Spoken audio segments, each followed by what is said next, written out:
దేవుని నామానికి స్తుతి కలుగును గాక.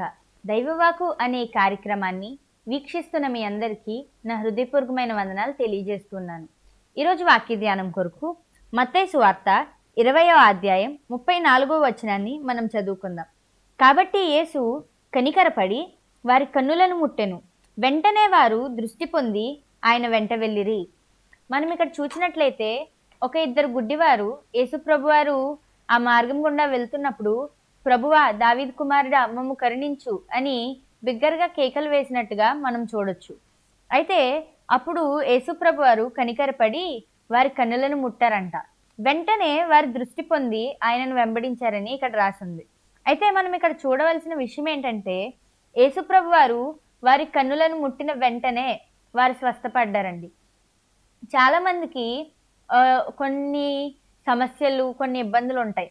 అయితే కొత్తగా సంఘానికి వచ్చి దేవుని కొత్తగా తెలుసుకుంటున్న వారు కూడా సంఘానికి వచ్చి కొన్ని నెలల్లో, కొన్ని రోజుల్లో ఏదో ఒక అద్భుత కార్యాన్ని పొందుకుని తిరిగి వెళ్తూ ఉంటారు. ఏదో ఒక అద్భుత కార్యాన్ని వారు పొందుకుంటూ ఉంటారు.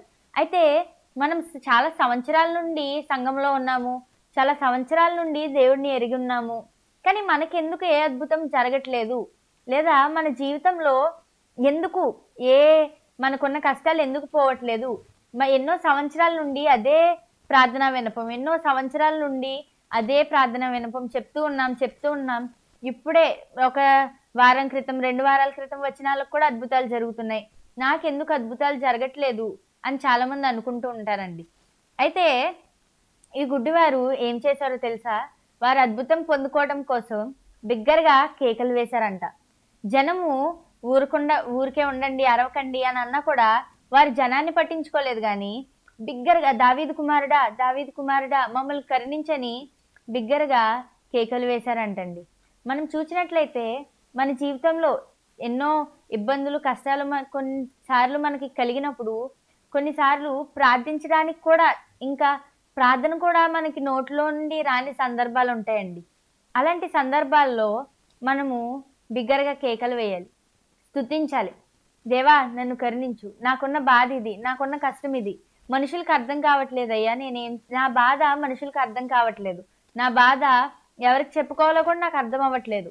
అయితే ఈ ఇద్దరు గుడ్డివారి బాధ చుట్టూ ఉన్న మనుషులు అర్థం చేసుకోలేకపోయారు, కానీ దేవుడు అర్థం చేసుకుని వారిని స్వస్థపరిచాడండి. వెంటనే స్వస్థపరిచాడు. అయితే ఈ నుండి మనం స్తుతిద్దామండి. దేవా, ఆ గుడ్డివారిని స్వస్థపరిచావు, వెంటనే స్వస్థపరిచావు. నా జీవితంలో ఈ కార్యం పెండింగ్లో ఉంది, నా జీవితంలో ఈ కార్యం జరగట్లేదు, ఎన్నో సంవత్సరాల నుండి నేను నిన్ను తెలుసుకుని ఉన్నాను, సంవత్సరాల నుండి నేను నిన్ను వెంబడిస్తున్నాను, కానీ నాకు ఈ కార్యం జరగట్లేదు. కానీ ఆ గుడ్డివారిని వెంటనే స్వస్థపరిచావు కదా, ఆ గుడ్డివారిని వెంటనే నువ్వు బాగు చేసావు కదా, వారిని కనికరించావు కదా, కరుణించమని వారు కేకలు వేసినప్పుడు వారిని కరుణించావు.